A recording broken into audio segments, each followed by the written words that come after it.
How's that? Okay, welcome everybody. If you are, thank you. If you are a blowhorn person, come over here and take charge. If you're playing the accordion, you can go into the tent right now and they're allowing you to have a little bit of a practice time. So feel free to do that. At least go take a look at what you're up against. We have somebody looking for a spare boat, would like to be in it and needs a boat. So if you have an extra boat here, or if you want to join forces, she's right over there in that black and green shirt. Raise your hand, Jan.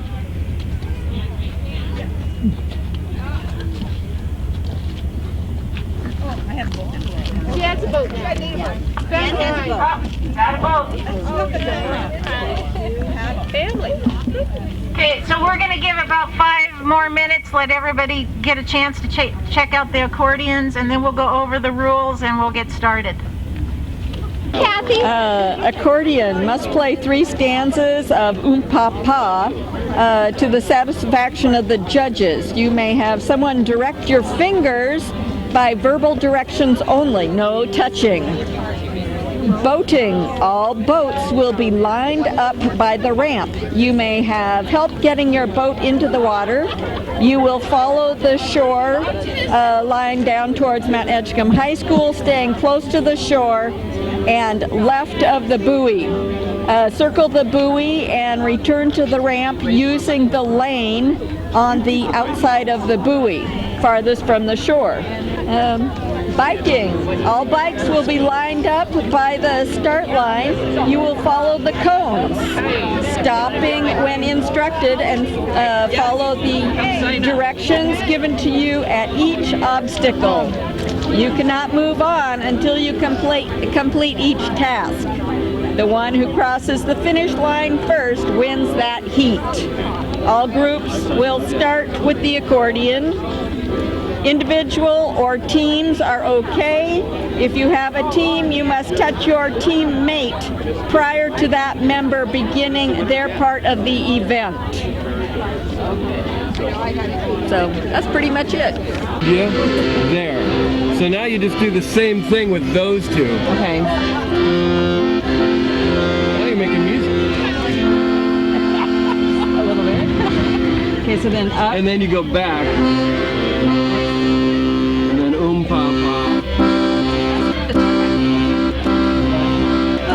Now go back down.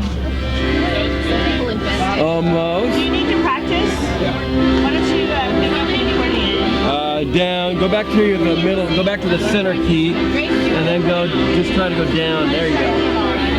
Is that right? That's all. One of these guys. Really very soft, playable instrument. You know. We're scaring them.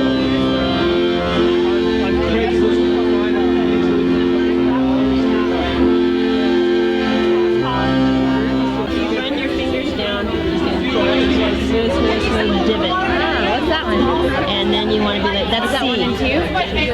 It's like you go, this one long, too short, long, too short, and down.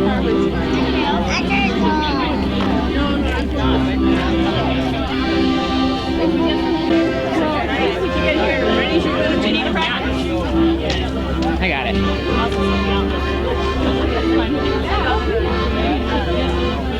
You're gonna squat like that? I like it.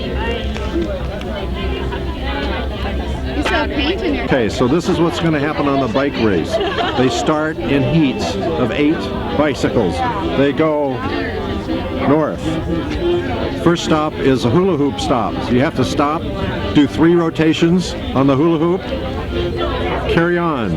The next stop is bubble gum and hard-boiled eggs. You have to chew gum, unwrap your gum, chew the gum, and peel an egg all at the same time. Next stop is paddle ball. Rubber paddle with the ball, and you have to make 3 solid hits. And then on to the finish, carry your bike over a small bridge, and head to the hot dog tent. Food reward. Okay, accordion players. I forgot to mention we have hot dogs, cookies, pop down there at the end of the building on your right-hand side. She's got 64 dogs just waiting for you to show up and have lunch. So the way this is going to work, we have 2 heats. We have 8 people in the first heat, and we have 5 in the second heat. So the first 8 people are going to go over to the accordions, and they're going to play the Pa until the judges decide that they have accomplished that task. And as soon as each individual accordion player accomplishes that, they can take off to the boats. The boat is right over here where the log is by the ramp. If you are an individual team doing all 3 things, you just go down and get into your boat and take off. If you are a relay team, your partner can be standing down there. You need to touch your partner before they can get to the boat. Then after the boat race, you'll come over here to the start line of the bike race. And then the bike race goes down and you have 4 obstacles. And you will see somebody down there with the stop sign, and they will tell you what you have to do with those obstacles. One of them will be hula hooping to the satisfaction of that judge. One will see if you can chew gum and peel an egg at the same time. You do have to blow a bubble with your gum. Then you'll go down to the paddle board station, and to that judge's determination whether you can do the paddle board. Then you'll come back here, and in the middle of the parking lot you'll see the crossover bridge. That bridge is for bikes only, no pedestrians. So you'll need to be walking your bike across that bridge. Get back onto your bike and ride through the finish line. The second heat of people, as soon as the last accordion player from the first heat is done, the second heat will take their seats at the accordions. And then they follow the same route. Does that all make sense? Everybody know where they're going? Then there's going to be a first and a second place from each of those heats. And then those 4 groups will compete against each other for a final. And you didn't say how. And then there will be first, second, and third place out of that.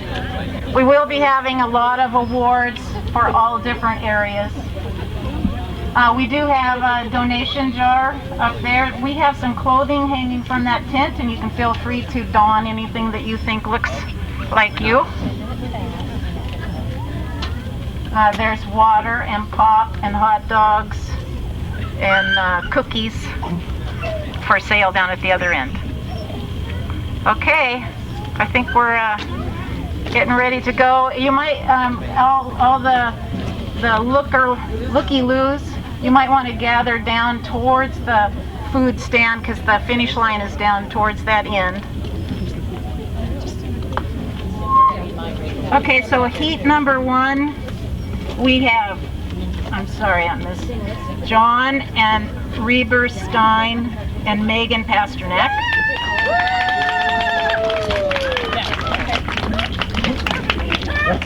Heat number, or the second person in this heat 1 is Jack Osmond.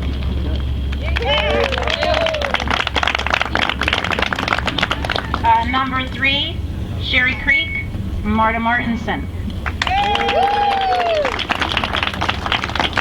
Number 4,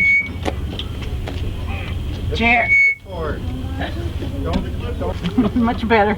Okay, Jeremy Phillips and Janet Baker. Does that include Ezra? Nice. Then we have Mary Chambers and Phyllis Hackett. Ariella and Tess. Then we have Holly. Is Holly here? Holly Delam. And then Jan Turner.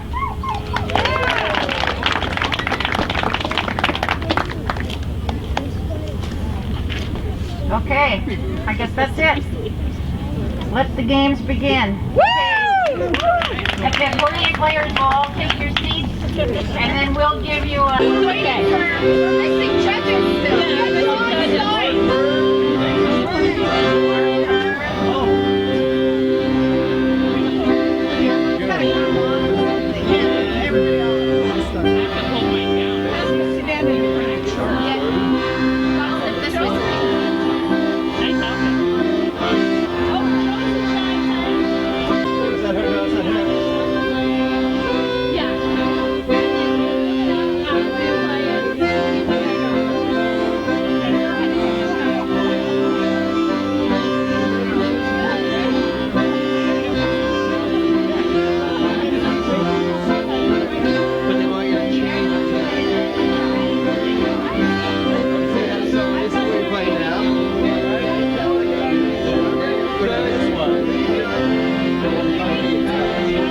Again, Judge. You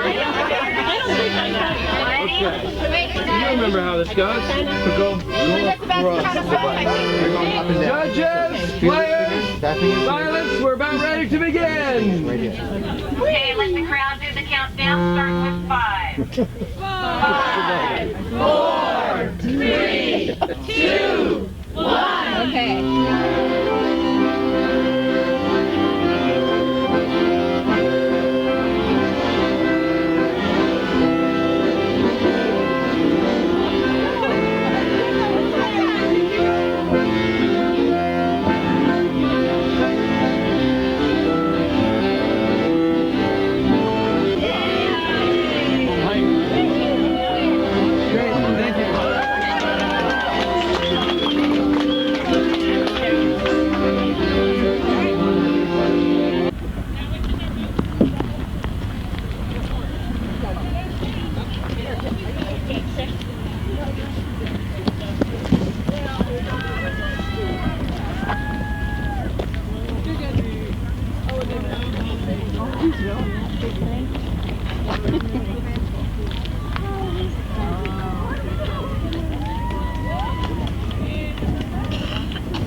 Oh, she's in the inspector number 1 is very competitive. Yeah.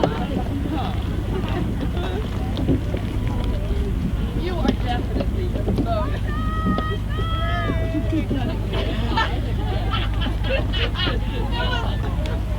Now, Pat, come on,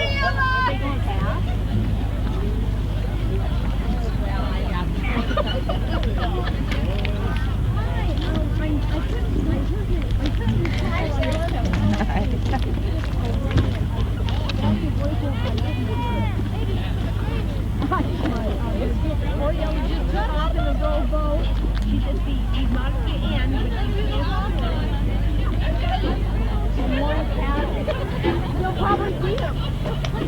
I am. I'm here.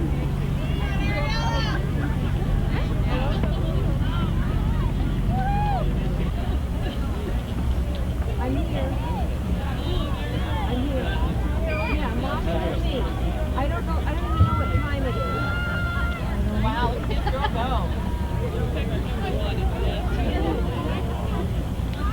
Yeah, we're going to be here for a while. I'd like to watch a little bit more of that. I think another half hour. We're over at the Mount Edgecombe at the ramp, right across from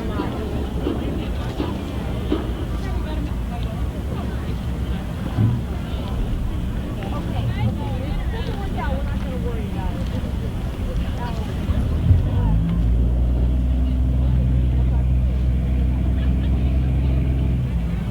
Petite little girl, petite little dog.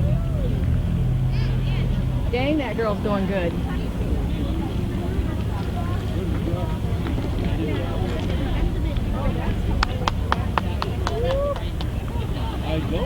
And you get more.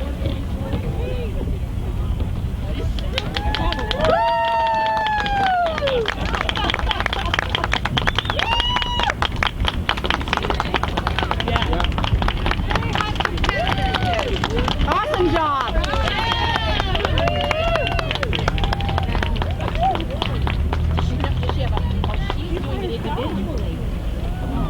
What else is coming?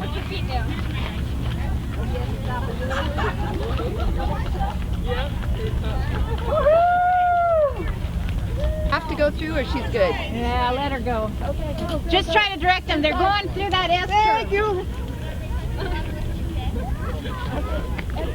Phyllis is.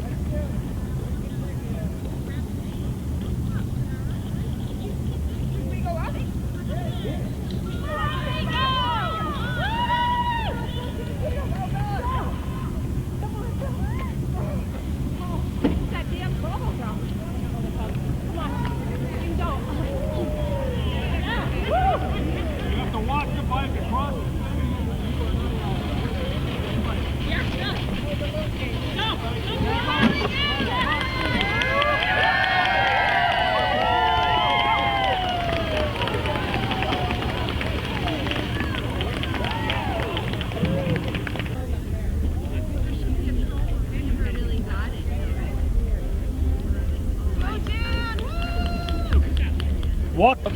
Back on. Well done.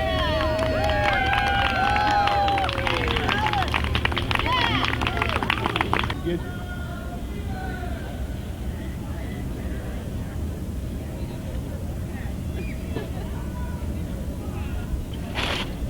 You are not to go on the bridge, just the bicycle, then back on. No, no, no, no, no. Close enough. Right down the finish line. You can't expect a politician to follow the rules. You can ask just so much. Well, if he would have been in the running, it would have been different.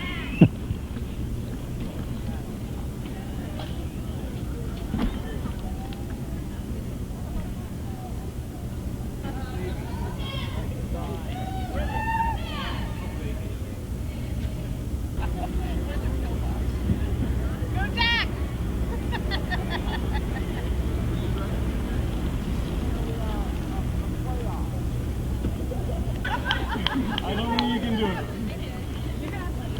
Looking at you? Well, I don't think there are things you can do. Hey, wait, just roll the bridge up out of the way. Walking across and... Okay, you ready? Let's go.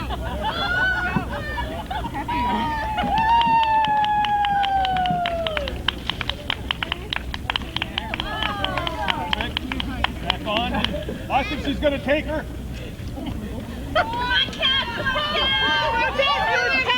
It was passing. Alice wasn't competitive, as you recall.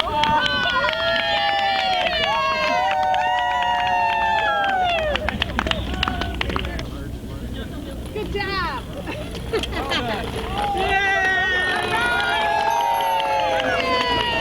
Thank you very much. There you go.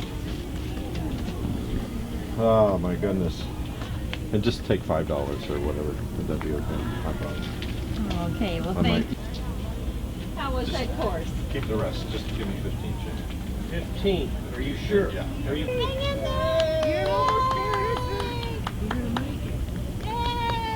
gonna make it. Keep riding, honey. You're almost done. Yeah. Right. Stop. Off the bicycle and walk it across the bridge. Come on. Off the Can you bike. do that? Off the bike. And What a then nice you get to bike. get back on after you get over the bridge. Here, you can push it. We'll help you. All right. Well done. Walk across, babe. Good job. Yay. Now you're just gonna pedal through the line over here. And ring your bell, maybe. Come over here. Good job. Keep it right Go through the there. line. Good job. Yay. You're done. You did that. I can't chew that gum again. That was way hard. Yeah, we gotta switch. Switch off. Who's your other partner? Oh, paddle. Okay, you paddle. I'll try to give you accordion again. I'm not sticking my tongue out this time. Amy Taylor was still diligently racing that surfboard across the pond. And we're hoping somebody can loan her a kayak for the next race, otherwise her arms are going to fall off. Somebody, please. Please. Crowd will count. 5, 4, 3, 2, 1. Go!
Slowly carry a smaller stick. And maybe dig.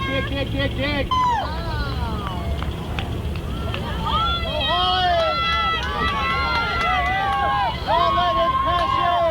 Go! Ready? Alice, I call me Alice. Go on, sit down here. Sit down. Yeah. What? Jump out. Yeah, here. Go, Holly! Woo! Precious! Come on, Amy!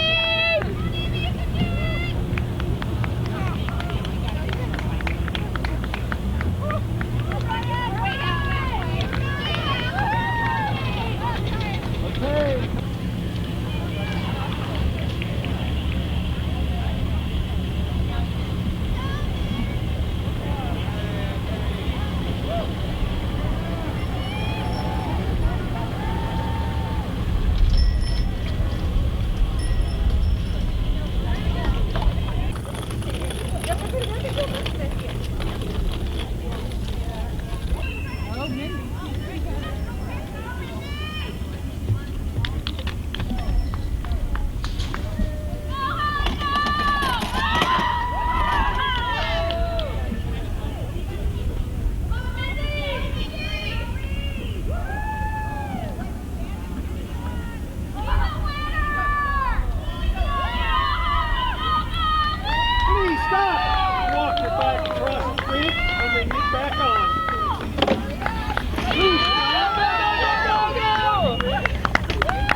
We're going to have you stop and please walk your bicycle across the bridge. Very good.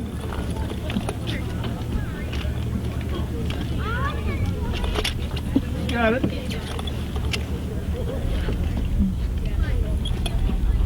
Then we want you to ride it across the finish line. Okay, te puedes tocar tu campana cuando vas pasando por el finish line.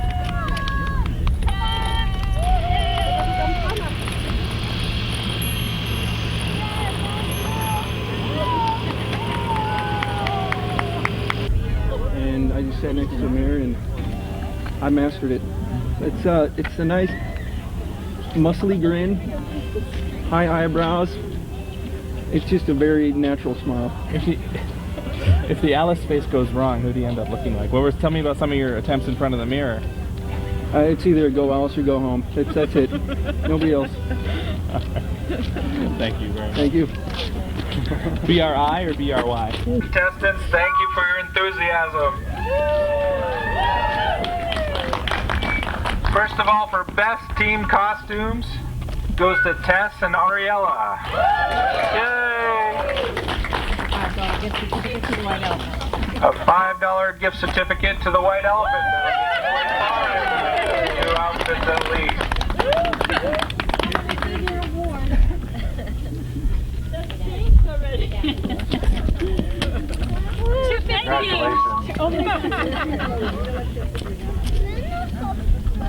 The most persistent hula hooper. I don't know if you saw Reber going at this, but it was impressive. Reber Stein. My son Reber, only if you who had to go to another engagement. Thank you. You're welcome.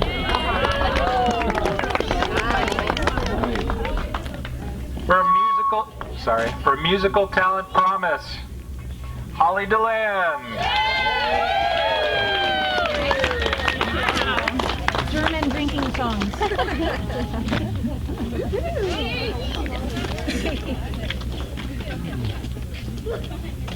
The most seaworthy is Grace Harang.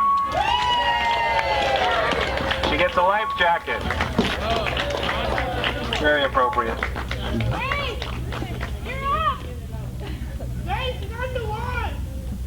Major award. She's coming. Y'all do. Yeah. We'll do it in a minute. She's coming. We'll leap up to the next one, which would be the most unique dresser. Holly DeLand, once again, with Team Hazmat. You gave that one away. You get a handshake because we already gave away your prize. Oh. What's a focus CD? She got that already. It's okay. I will treasure this. Good job. Most representative of Alice, this one's obvious, Brian Hamilton.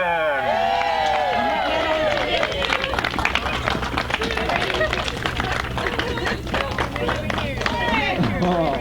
You're right. The actual gear off of Alice's bike.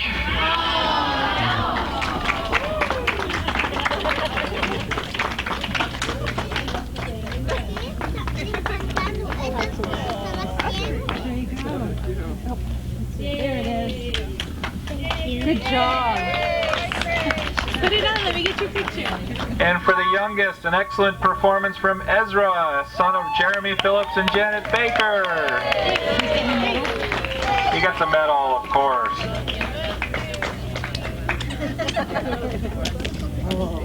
Thank you. Way to go, Ezra. There you go, bud.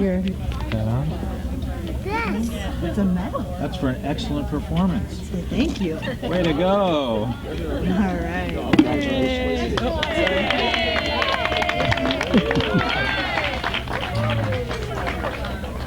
So the finishers, first to fourth in the races, the fourth place finishers are Mary Chambers and Phyllis Hackett. They get a garden cycle.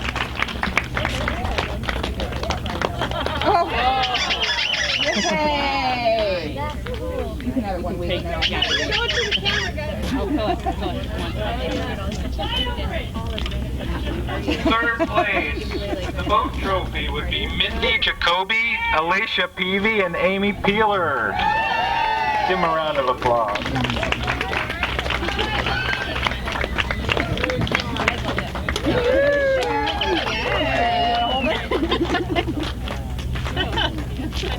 Second place is Brian Hamilton with the Lamp Bike Seat Trophy.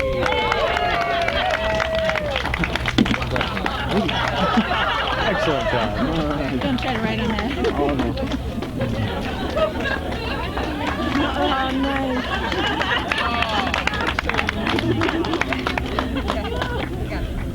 And our first place finisher, Holly DeLand with Team Hazmat. With the broken trophy. Amazing. Thank you. Good job. So proud. What a great job. Speech. Maybe ask the crowd's choice. We have another prize for, we'll do this as a crowd pleaser. Could we get a vote for who you guys think should get the, I thought we were doing the accordion. The accordion.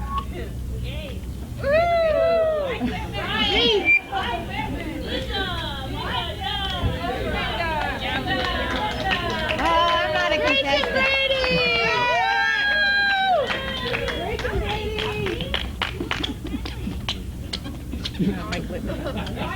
Mike Littman is the accordion.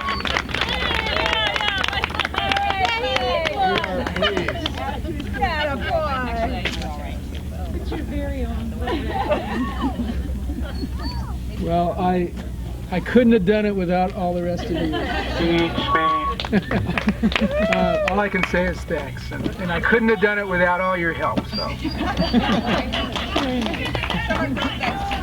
That's right. Thank you.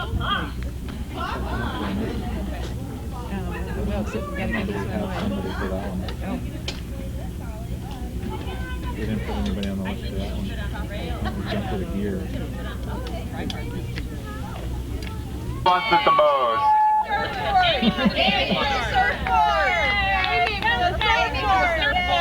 Surfboard lady. Seymour wants it. No, I want it. What's happening? The team played the accordion. Here. Is that right? Yeah. Sprocket. That did come off of Alice's bike, and Yellow Jersey cleaned that all up for Annette to have spray painted it.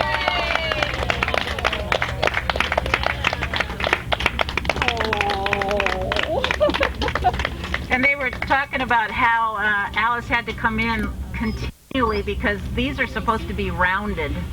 And she would wear those things down to those sharp points continually and have to have them replaced. Like every 3 months. Thank you. Okay, everybody. Thank you so much for coming out, supporting the cause. Thank you. We'll have food down here.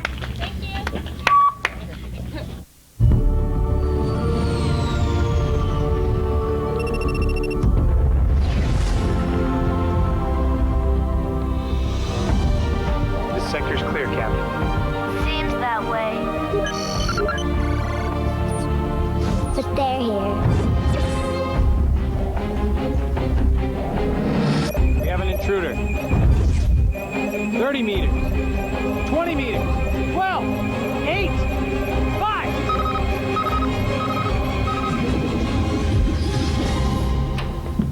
I thought you guys were cleaning out here. Oh, we are. We're sweeping. Yeah, for space aliens. Yeah, for space aliens. Well, good luck with that. Imagine what a little time can do for your family. I think our work is done. From the Church of Jesus Christ of Latter-day Saints.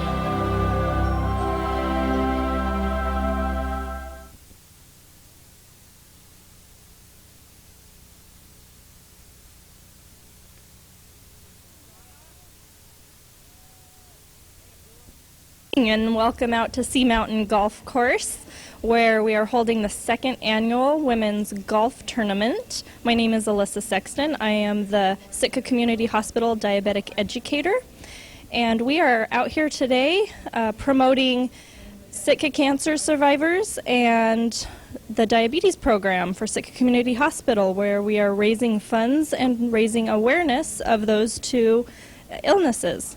So the golf tournament took off this morning at 9 o'clock, and they're out hitting balls around as we speak. The tournament will go till about 2. The players will come in, and we have lunch starting about 1, and we are also selling balloons for $3 each in honor of people with cancer and diabetes. Diabetes right now 23.6 million people have diabetes, and 57 million people have what's called pre-diabetes. So there are approximately 81 million people in the United States right now with pre-diabetes or diabetes. It is an epidemic.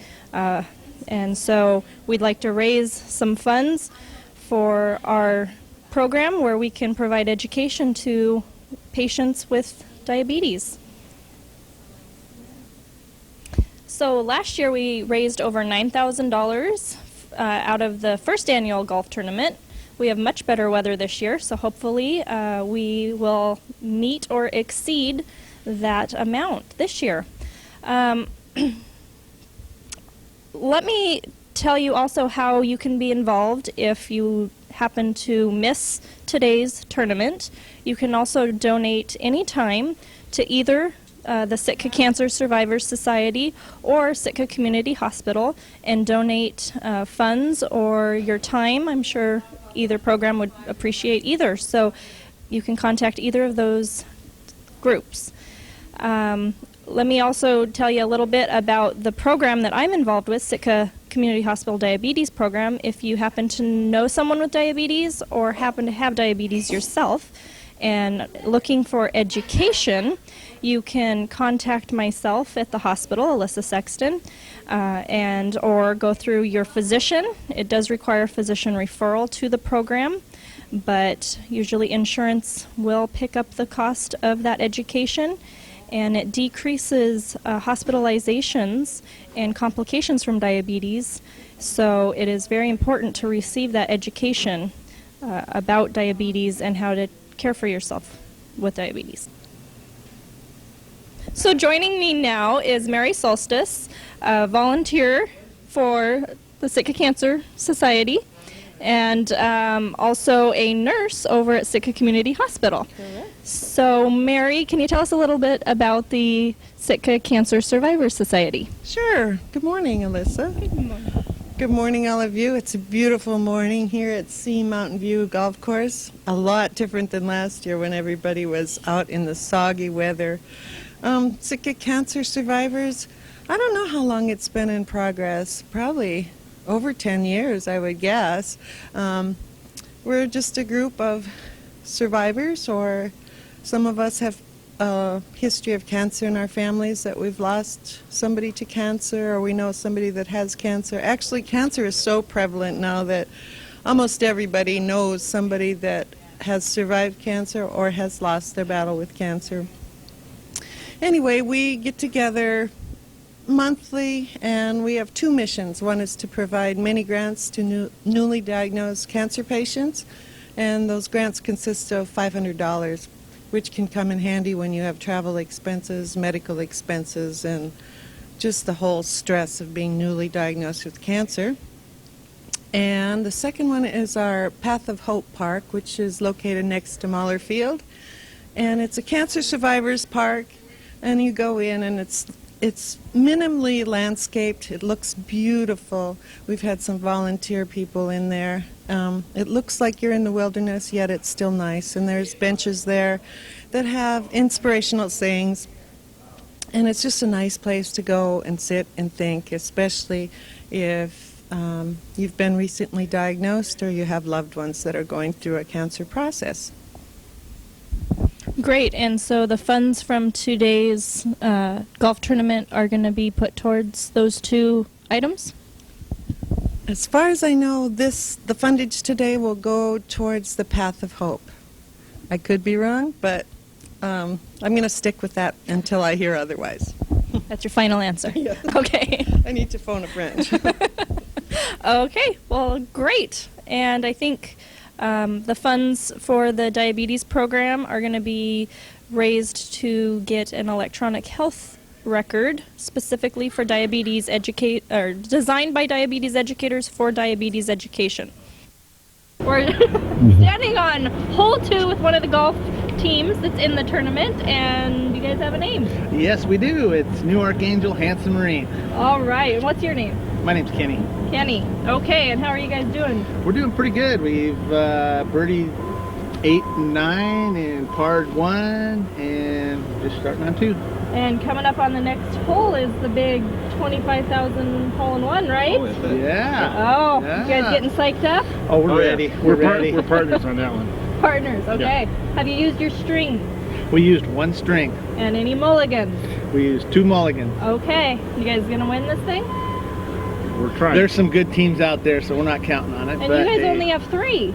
we have one more watching where we hit the balls. Oh, gotcha. You know, he lucked out. He's not on tape. He put his in the woods, so we sent him down there. That would be Patty Hansen. Patty Hansen, yeah. Hansen's Marine, yes. Our All sponsor, one of our sponsors, yes. All right.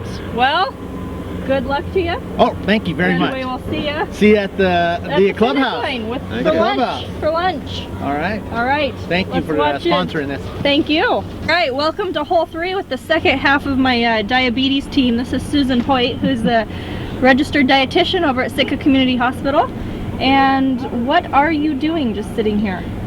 Well, I'm monitoring hole 3 for a hole-in-one. $25,000 if a golfer can hit that.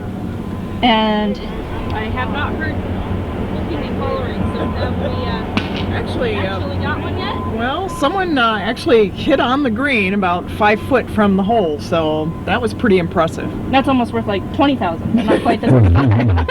Close, but no cigar. Okay. Well, we can keep our fingers crossed that we'll give away the $25,000 today. And back to you, Dan.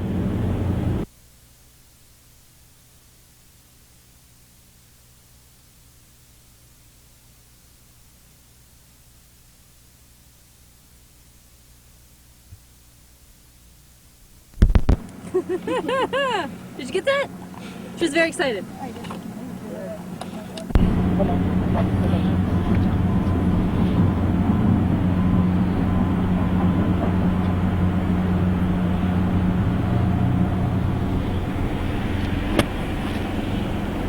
Pretty close there, Dan. I am an ER nurse, Dan, but my God, don't get your head so close. Yeah, we're off duty today. Yeah. Oh! Can I say F word on TV? No, just kidding. No obscenity. You're all right.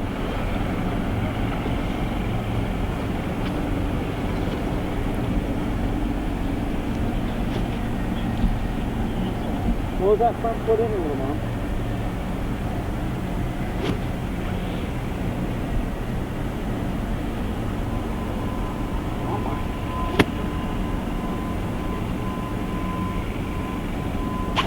There's a good one, Shauna. Nice. Woo! Hey, girl. Oh, that's awesome. You gonna keep her? Oh, keep both of them. It's a great course. It's sweet. Nice shot. He's just getting footage.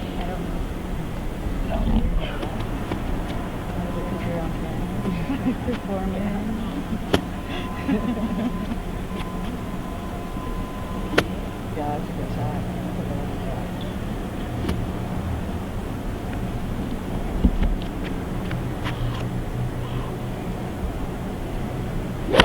Oh! Into the woods. In here on hole 1 with one of the teams. Do you guys have a name? Team Green, yeah? Team Green. Team Green. Team Green. And how's the tournament going for you guys so far? Good. It's fun. It's great. We're staying dry. Beautiful day out. Much nicer than last year if you guys happened to play. I did, and it was full-on rain gear last year, so this is a treat. I know. T-shirts and sun. Yeah. Great cause. Definitely. Great cause, and I see some Sitka community spouses and members here, so definitely. Appreciate you guys coming out and supporting us. And yeah, it's a great course. Roger does real great, and he always puts on great events, and it's fun. Yep. Great. Well, I hope you guys have used your strings and mulligans. Just once. We've used a couple mulligans, and we're in good shape for being amateurs, you know. So we're having fun. And the girls are showing you up. They are. They're doing good. They're hitting their shots and they're putting well, and you know we need. Every good man's a good woman, you know. Yeah, there you go. So we're all right. Well, enjoying good luck to you, and we'll see you at the clubhouse after you're done. All right. Thanks. I found it. Okay. Put it on my pitching wedge. Okay. Woohoo!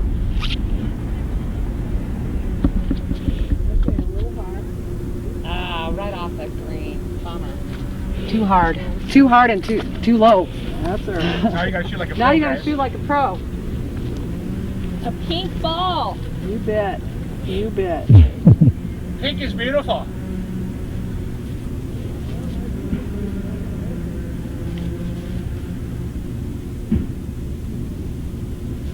Oh, shoot. Elaine, it's all up to you, baby girl. I think you're supposed to hit the ball and not the grass. Yeah. Yeah, thanks.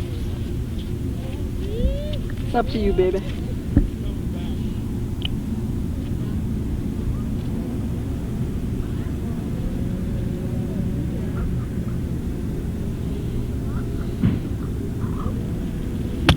I did the same thing. I'm gonna turn that camera off.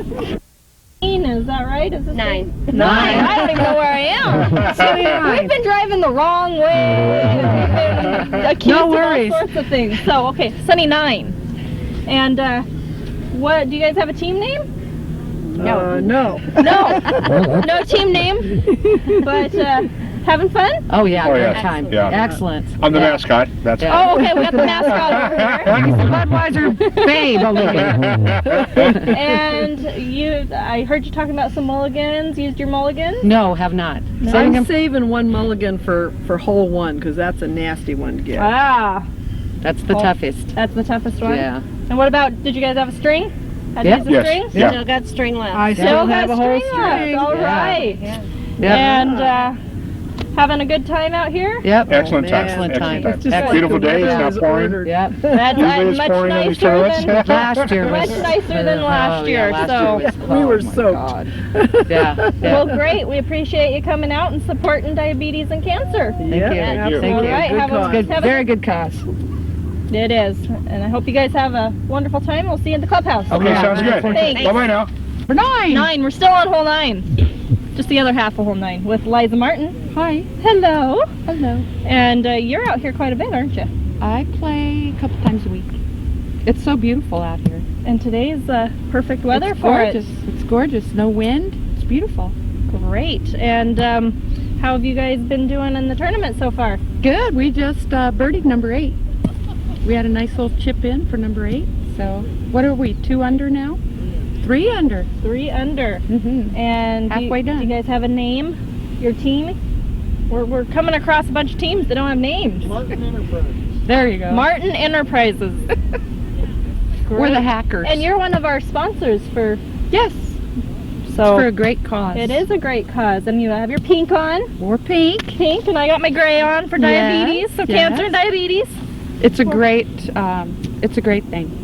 It's wonderful. Oh, great. Thanks for all your hard work to put it together. We've been having a wonderful time out here. So, you know, everyone's zipping around. I think we're slowing up the golf tournament, but we're having a great time doing it. Yep, it's beautiful out here. All right. We'll let you guys get to hitting. Okay. Prizes to the hackers. Yeah. Wonderful looking team here. Especially after Boy, this that's a next scary shot. thought. And it's sun's so bright out here. I need sunglasses. Yeah, isn't it great? The world turned bright on us, but it's beautiful out here. Anything else you guys know? Did you guys make it past the 25,000 hole already? Nope. No, not yet. We're heading that way. Oh yeah. And Robbie got a hole. He's the golf course hole-in-one, right? He is. Is that why you picked him for your team? Well, of course. We just call him Ace. Yeah. All Call right. him Ace. Well, good luck to you guys. Thank you guys for All coming right. out here. Yes. Thank you. Yeah. You should start playing. Okay, we're on our 3rd team on hole 9. We've backed up everyone officially, I think. So, you guys have a name? The Duffers. The Duffers. That works. The Duffers work. 2 of us are over 65. Okay. Who? Oh, No. One of us. Ernie is over 65. No, it's 63. Ernie's actually younger than he looks. Okay. And how's the tournament been going? Good. It's sunny. Very well. Not raining. It's a beautiful day, Yeah, beautiful. and we're hitting them straight, true. Long and straight. Just can't putt for a damn. Golfers don't lie either. No. You know, fishermen It's like don't the lie. fish, yeah. Yeah, exactly. mhm. No lie. We're not stretching those out or. And is this the hole with the best view? This no, actually, Well, I they're think all the best view might be number 5. five. Because this Yeah. is a pretty nice But view. this is a nice view. Yeah, it's Beautiful. I can hear this his is house probably from here. the nicest, the best view of any golf course in the world, I bet. Absolutely. It's better than Pebble Beach because you're higher Yeah. over the ocean. And there's, it's might not be just the- ocean out there, we have islands. It might be the hardest course you've ever played on, too. Yeah, that's for sure. I'm pretty sure that's true. Yeah, Tiger over here. See how he does, huh? Right. He's too Tiger busy. Be driving, He'll beat you. yeah, be driving all the greens. We're gonna edit all this out in I'll case I talk ever to- make I it didn't- big someday in Tiger Woods. You know. Yeah. When I see him in the meeting, I'll tell him. Yeah, right. Yeah. And so, have you guys used your mulligans? Used your string? We've used Little string. We've used quite a bit of our string and 3/4 of our mulligans, but we've saved a couple for the last 2 holes. We started on number 3. You started Shotgun on start. Yeah. So you have to start. So no $25,000. No, we started on the money hole. It was like too nervous. As far as I know, nobody stayed on the green even on that one. Yeah. Well, we interviewed Susan, and she said someone did hit the green. Oh, I hit the green, and 3 of us hit And the it green. was like 5 feet. Ooh. I said, oh, that's like worth 20,000, but not quite the 20,000. Aha! It stayed on for 20. Well, that'd be great. We should put her in charge. Yeah. That's what I say. That's what I say. Absolutely. A partial payoff. A partial Right. pay. Okay. Yeah. Well, I said if I got that hole in one, I was just going to take out enough for us to have a good drunk. and you were then going to donate it the all to rest the of it diabetes program, right? Well, I was thinking of paving the rest of the path. Oh, I see you have your Oh, yeah. pure diabetes buttons on. Yeah, that's right. Oh, zoom in on that. All right. Got mine. And my, pink shirt. Oh, wait a minute. Great. Wait a minute. Ah, Scott's got pink. supporters. He's got pink sleeves. I don't know. I don't know exactly. Supporters. Wonderful. Yeah. Okay. Ernie's got a. Well, when we play the back nine, we'll do that. It's a nice draw. Nice shot, Ernie. That's the shot. I don't think we even got a hit. Yeah, it's good, huh? That's the way they hit that one. Good on you, It buddy. might be a little lefty, but that's okay. That's okay, huh? Yeah. Oh, that's right. Nice. Yeah. You went right over the tree. That was beautiful. Might be a little lefty, but should be good.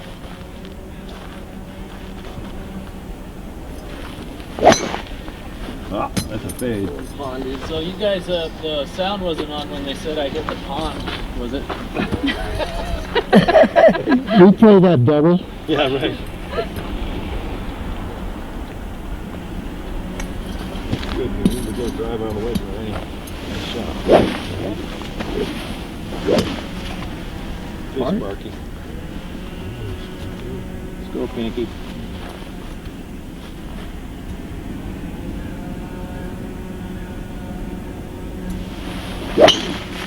Oh, no.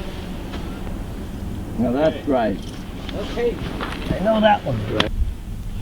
Oh. Yeah, that doesn't bother you? Are you kidding? Yeah. Well, do you want to do a mulligan? No. Okay. We're not doing better. I was just We're trying to counting get on a little Alan. We get to take 2 shots is the nice part. Because there's 3 of us, one person can Oh. hit for the 4th. So we get 4 shots from each position. I'm not Got it. stretching rules. But we or don't always anything. use Alan. That's the way it Okay. is. That would be not. But Because it would be a disadvantage to have 3 on a team when you're playing the best ball. I'm surprised you don't lay down 2 balls next to each other and hit them both at the same time. Maybe we should. Alan, is that good? Yeah. No. Not enough. No, But didn't make- that's better. You got it us didn't out of make this the bad green. spot, which is It good. did not make the green, but it's better than mine. Better than being in this bad spot. So you're from the Bad spot. hospital?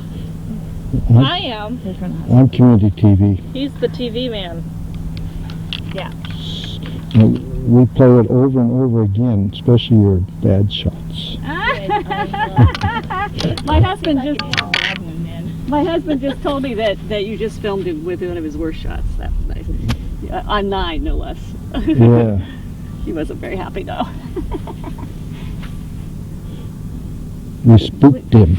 Yeah. Well, it is a scary thing when people are watching.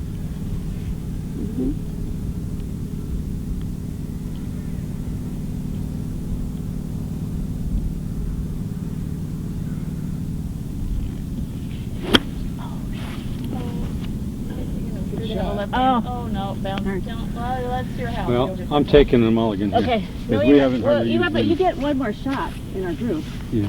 You want to take? And I'm not going to. I won't take it. You take it. It's okay on this one. I'll let you take this one on this one. I think we're hearing creation of new rules. Well, we didn't realize having a threesome gave us a little bit of an advantage. Yeah. They make us hit four. But we never, on the drives and stuff, we always, you have to be... I shouldn't say make it. Yeah. They give us the option to hit 4 because we have one person less than the other team, so it's not really an advantage.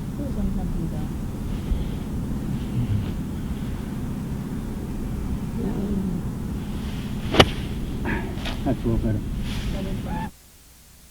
Standing here on hole 8 with are you guys the only team of 3 in the tournament? No, there's 2 of them. There's 2. Oh, we haven't come across them yet. The other team. Do you have a name?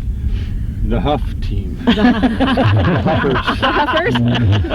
That was really good on the spur of the moment. Good, yeah. And used to my name being used that way. Yes. Talked about some mulligans earlier. Have you guys been using your mulligans? Yeah, we have. We've you used one and you used one, I believe. Yeah. Still have some left.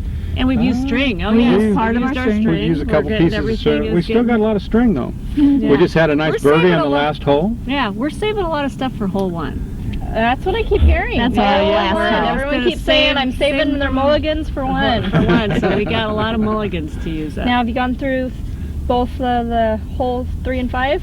Yes. Yep, we did. We won $25,000. Oh, you did? Yeah. Well, we haven't Just heard put it that on yet. TV.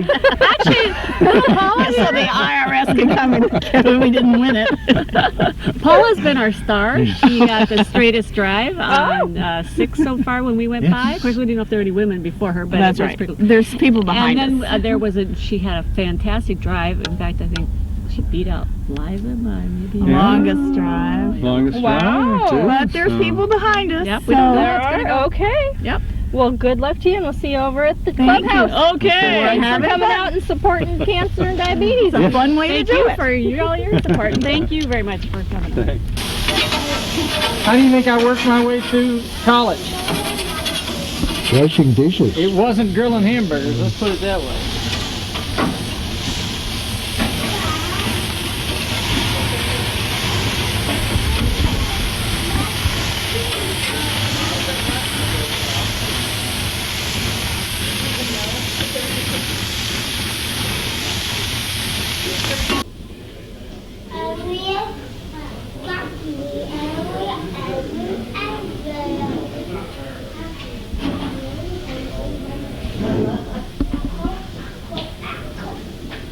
Dan, if you wanted to, sorry.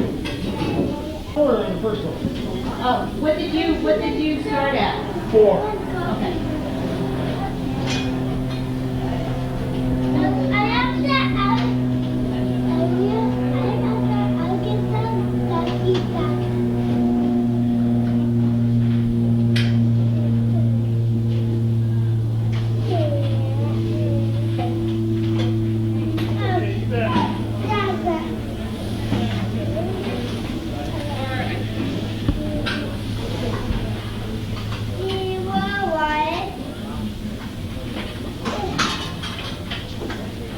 Figured I should eat before everyone gets... Before it hits? Well, before we get so busy that I won't be able to... So this is the early registration, so we had 4, 8, 11, 12, 13, 14, 14, 14. So what is that where I didn't know. Oh, you just pull out 14 tickets and number them, and then one of your kids can pull out whoever, okay? And then, and I just numbered it. Are the blue tickets the ones that Sarah has up? You can use blue or red, whatever you want. Good, how are you?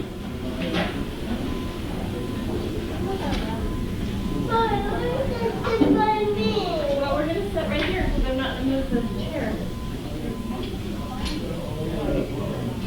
I figured I'd be donating it anyway. Yeah.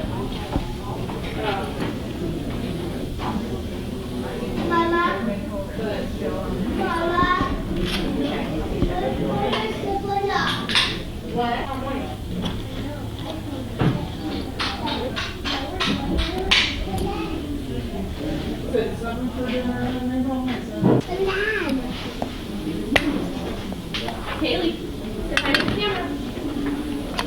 Kaylee, what are you eating?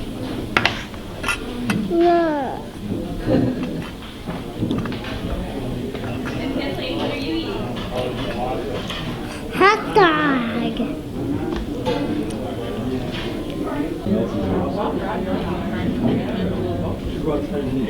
She's the one telling me that. I think she did that or everyone's. Yeah, me too. Hey, sit down. I like it. I like an audience. That's what I don't like about the ties.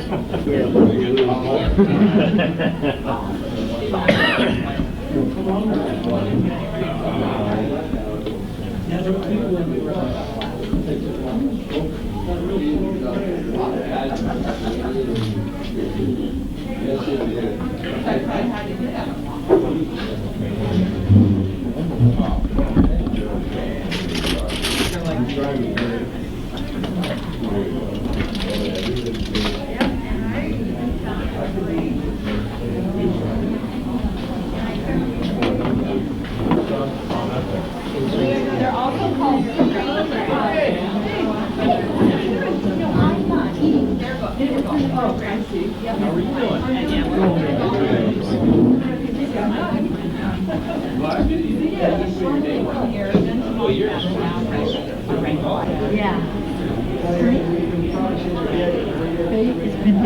The other person. Sure. Oh yeah. No. Yours. Okay. Good to see you. That's your lunch ticket, and then we also are going to be. I was like, I don't recognize one thing to say. Are we facing the wrong direction? We're facing the wrong Okay, how about if we get over here? How about if we get over here, you guys? Gals? Right here. Is this better? Okay, stay right there. Right here. Did he say, how do you know? Right here. And I want the kids to. That's not true. Are you paying $5 for that? I want the kids Well, 9's a good place to hit a good drop. Yeah. You go to the fairway right on the other side of the range.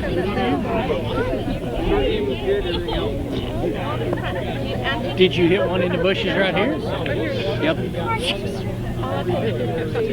This is the only one the whole course that I want to get. Oh, wow. I'm guessing the other one's going to go that direction. Yeah. Betsy. She told me I had a shirt from Lori King. I guess you did. Well, I tried all their balloons and knots. Now I can't get them done. Take your knife over there, Carrie. Cut them.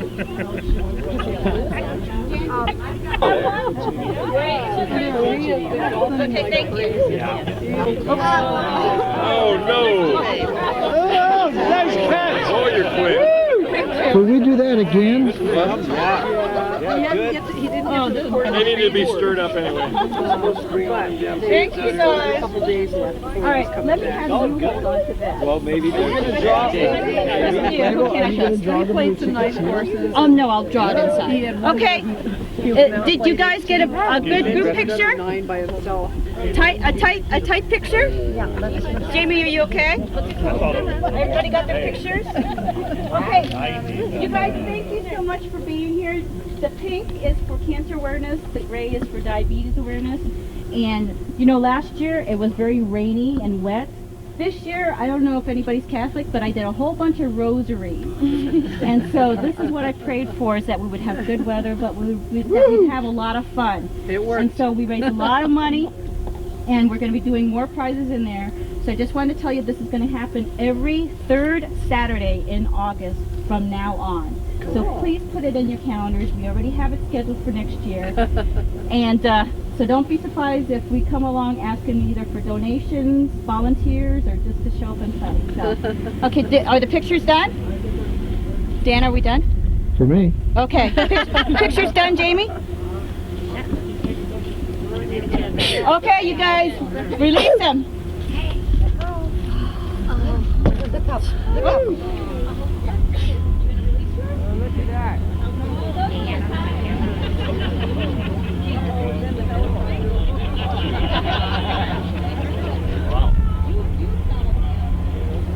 And don't worry, they're all biodegradable. My burger.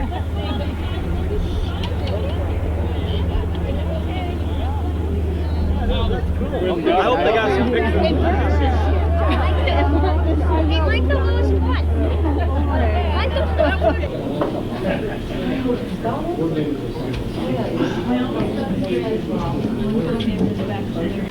54043. 043. You? All right. Yay!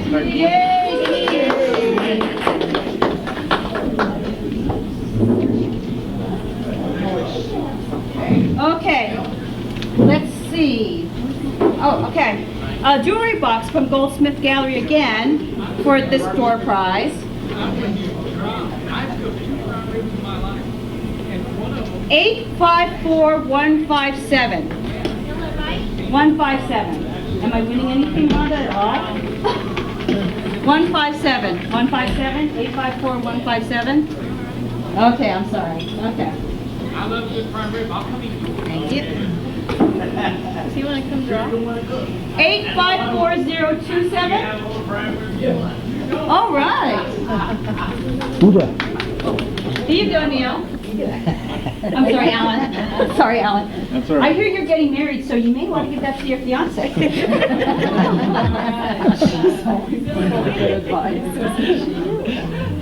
And prize is a golf towel from Sitka Community Hospital. And the winner is 854048. 048. Did I win something? No, Shannon.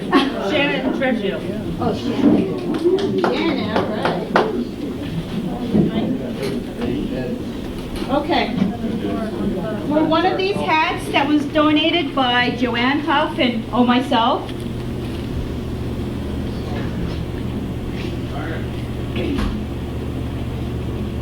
Eight 54067. 067? All right. Sunny. Sunny? Sorry? Sunny? Eric, okay. There you go. Thank you. Thank you. And another hat?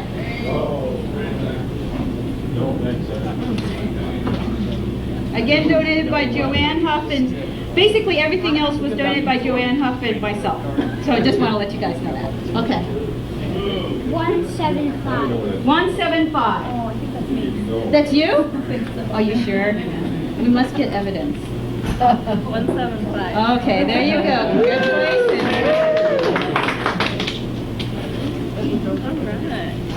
Okay. All right. Two lanyards and one pack of balls. 039. 039. 039. Very nice. There you go. Scott, there you go. Oh. Okay, thanks. All right, another. It's this one right here. Yeah. Another pack of balls and another set of lanyards.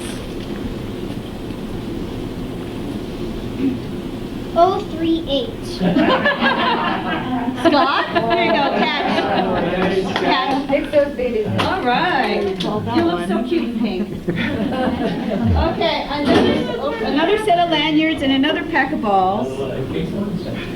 Scott, are you going to win this one again? 155. 155. 155. 155. 15. Okay, we're going to keep on going.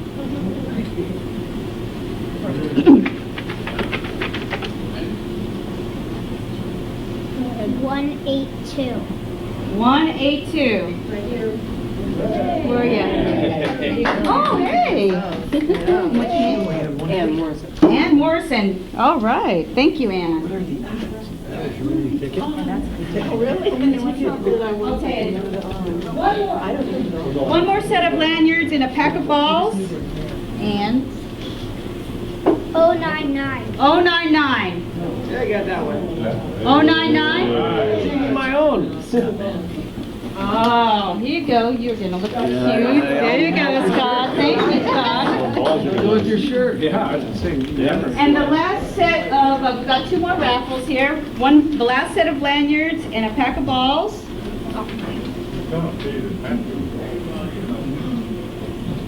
165. 165. 165. Right here. Patty Hansen. Patty? Yep. Patty? I want to see where that lanyard. Yes. And they went back out golfing. And our last raffle is this really cute water bottle and another pack of balls. And this one's pink and gray, so both colors. 161. 161. That's Steve Anderson. Steve Anderson, okay.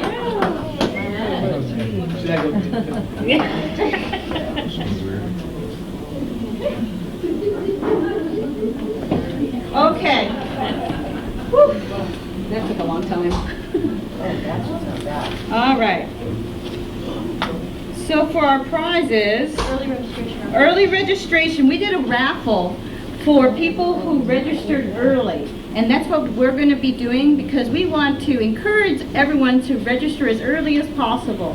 And so we had some people do that, and Denise, you were the winner. I was. Yes, you was. There you go.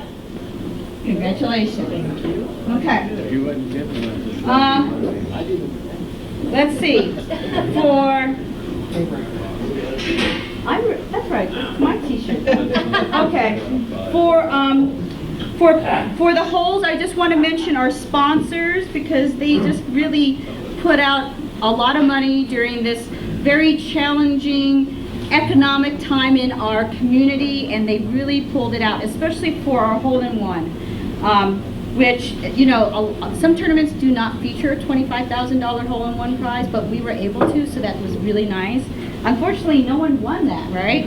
Oh, okay, I guess I'll put it back in the bank. Okay, and no one won our alternate closest to the alternate hole-in-one prize, $500.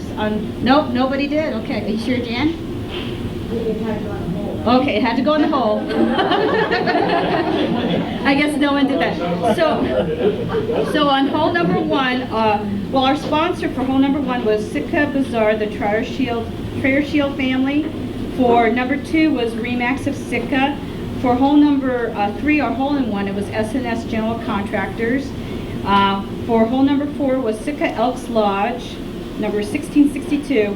For hole number five, we had two prizes, and that was from Liza and Marty Martin in honor of Sandy Jones and Sitka Vision Clinic. So thank you to those groups. The closest to the hole prize, thank you. The closest to the hole prize, we had one for a male, one for a female. And I don't know what happened with the females. No one got on the green. What's going on?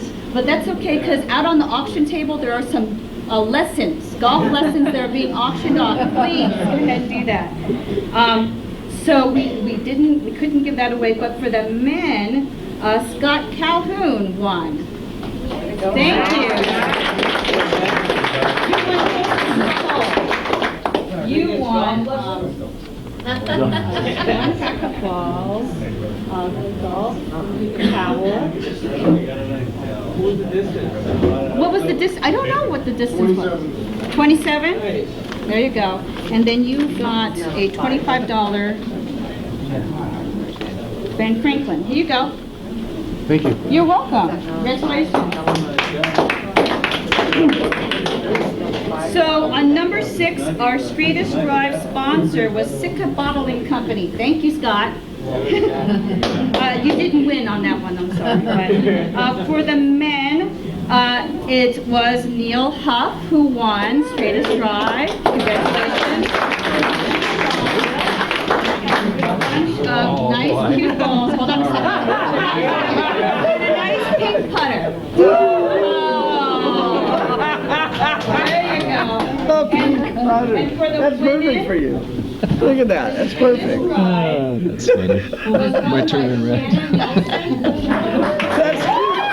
I gotta say, Shannon has never played golf before. And remember, and we know this, right ladies? It doesn't matter how far, it just matters how straight.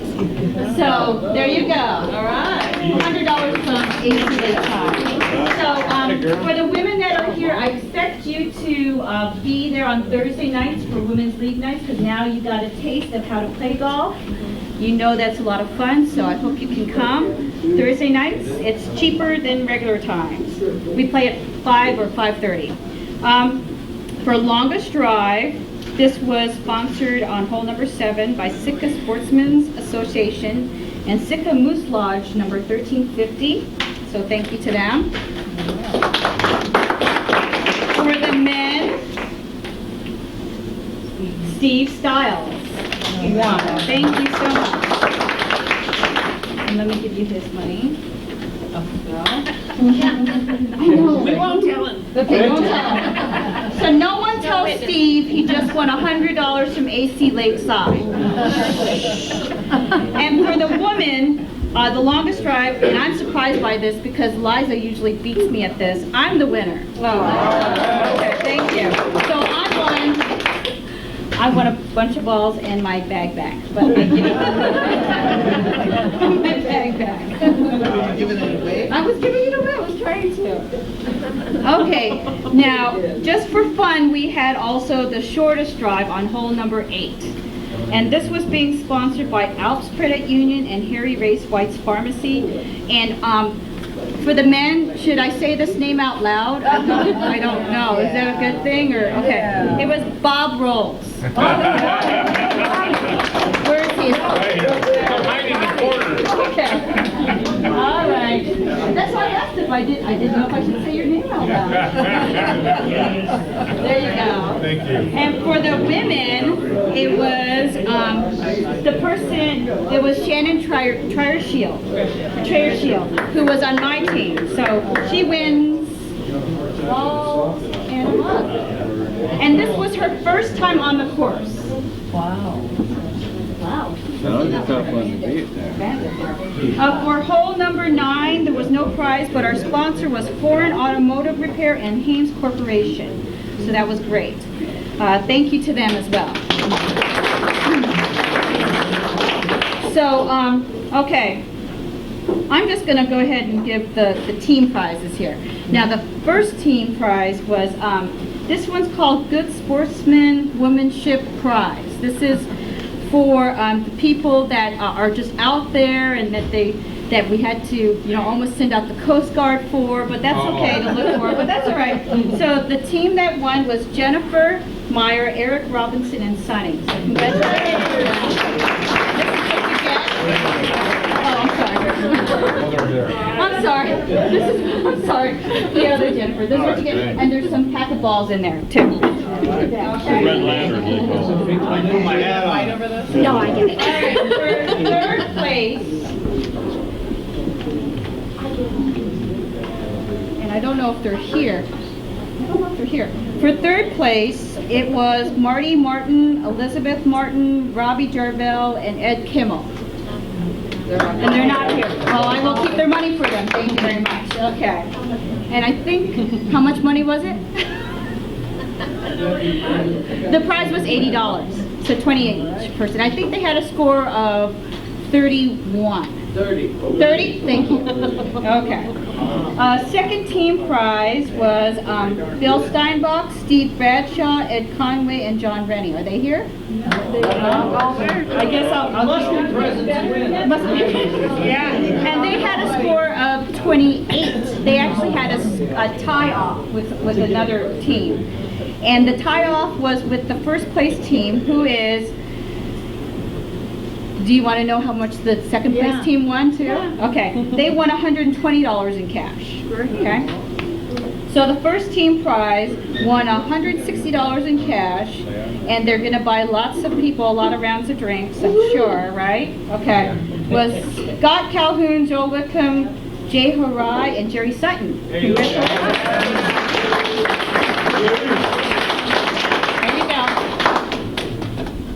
There you go.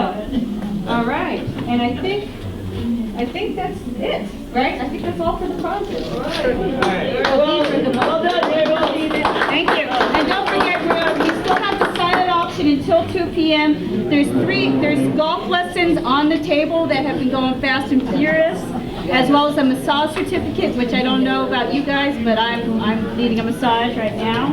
And don't forget that this tournament is going to go on the third Saturday in August every year. Thank you so much. Watch the paper because there'll be some pictures in there of you guys releasing balloons and whatnot. So thank you so much, everybody.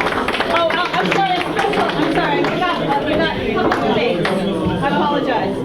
I wanted to thank.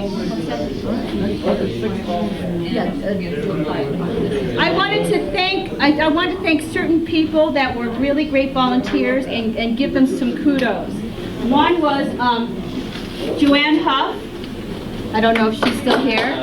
She's not here? There you go.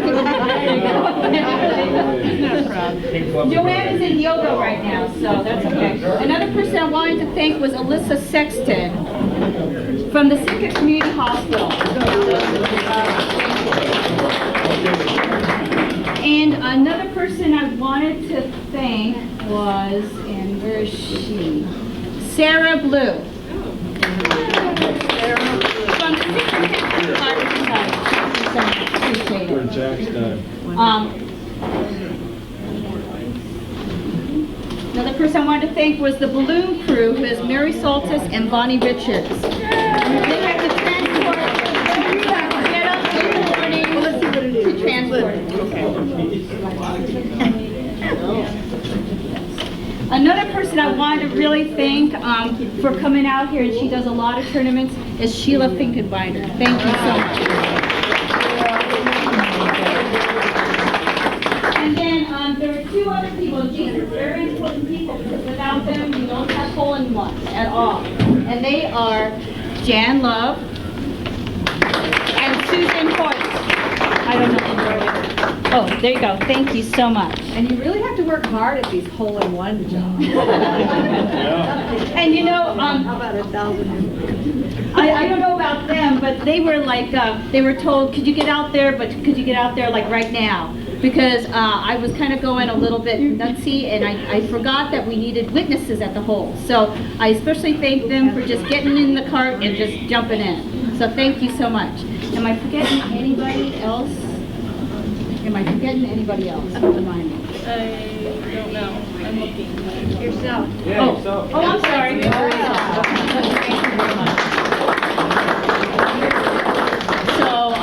So thank you again, and if I'm forgetting anybody, I do apologize. I will try to get everybody's names in the paper, hopefully spelled right.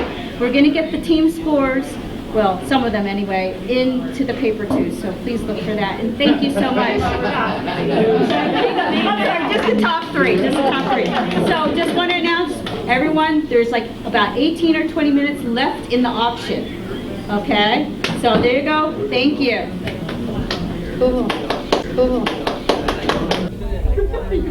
Okay, well that's wrapping it up here at the golf course for the second annual Women's Golf Tournament supporting the Sitka Cancer Survivors and Sitka Community Hospital Diabetes Program.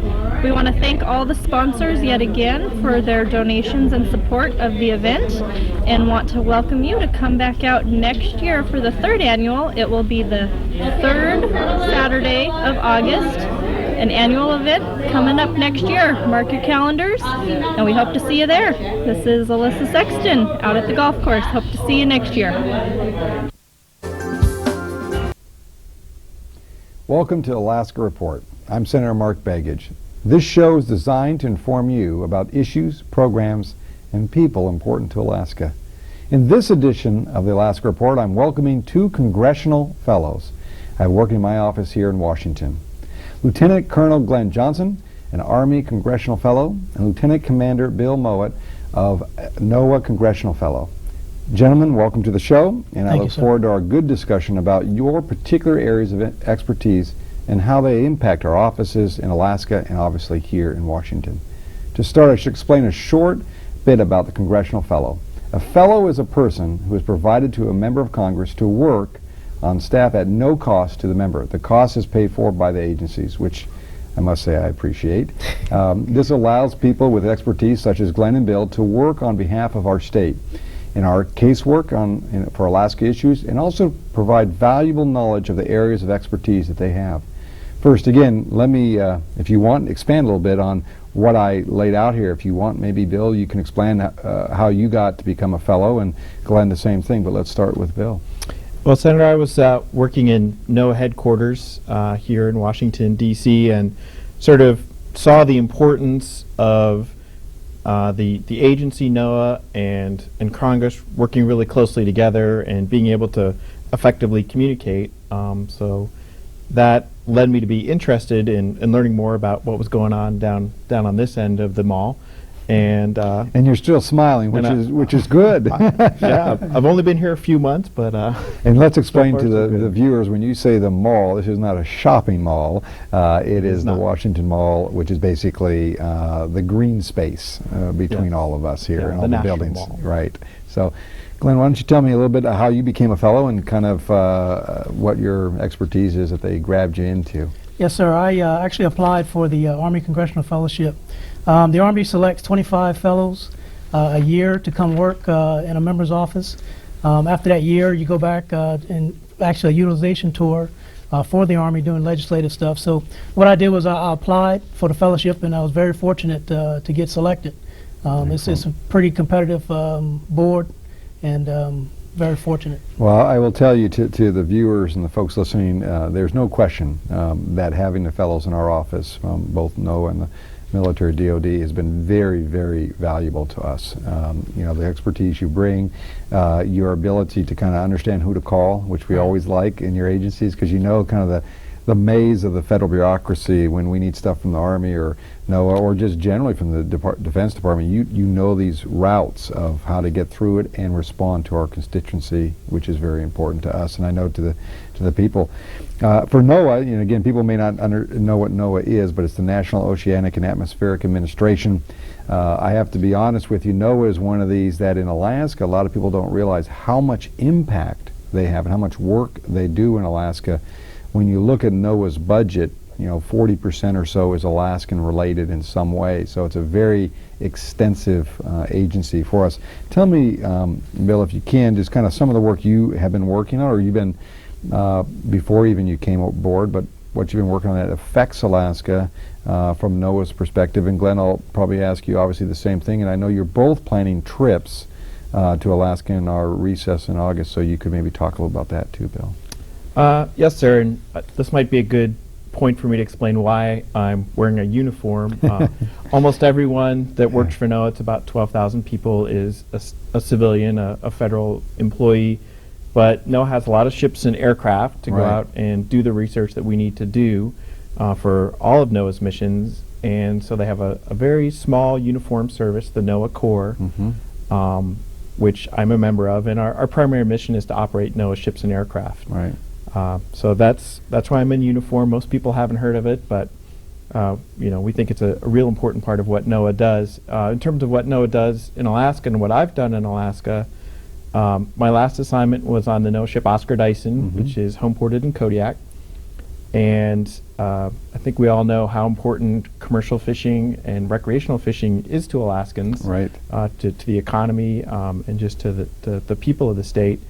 And one of NOAA's jobs is to manage those fisheries, to help ensure they're sustainable. And Alaska has some of the best managed fisheries in the world. We would argue that we have the best sustainable fisheries in the world, with now 62% of the fresh caught fish come from Alaska for this country, which is a pretty, when you think about it, pretty significant. And NOAA has responsibility to make sure, as you said, that they're not only managed for this season or the next season, but for generations to come. And that's a huge role and responsibility, sometimes with conflict, but also long-term benefit to the economic well-being of the state. Is that a fair analysis or statement?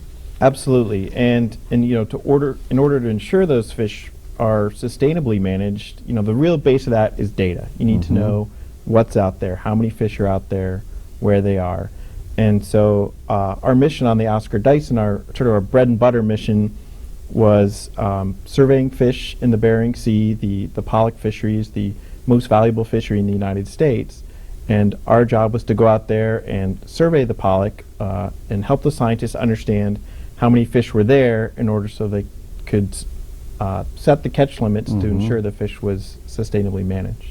Let me ask, Glenn, tell me, I mean, you're obviously with the Army, but you do kind of, from our office perspective, kind of a broad sweep on DOD issues, not only Department of Defense. Not only do you spend time in going to the Veterans Committee that I'm on, or the Armed Services Committee that I'm on, but recognizing the role that Alaska plays in the national perspective, but also the international perspective. Tell me some of the things that you've been engaged in out of the office that might be clearly Alaskan related. Well, I would tell you just right off, like to go back to a quote from General Billy Mitchell, who said Alaska is the most strategic place in the world. And I definitely agree with that. Didn't quite understand Alaska and how big it was, etc. Coming into the office, but to actually experience going there in February and seeing some of the issues. I want to take note of that. If I can pause you there, yes, sir. to the folks watching us.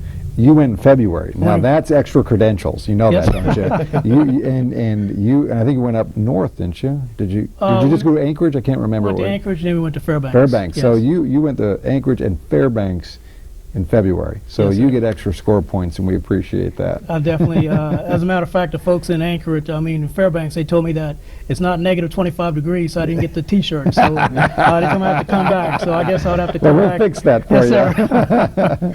But just the opportunity to get there was truly amazing, and I'm looking forward to going back there in August. The military legislative assistant Lindsay and I are going up there for a week. Excellent. And actually going to visit all the military installations, and as well going to the Kodiak launch site, as well as Fort Greely this time to visit the missile defense sites as well.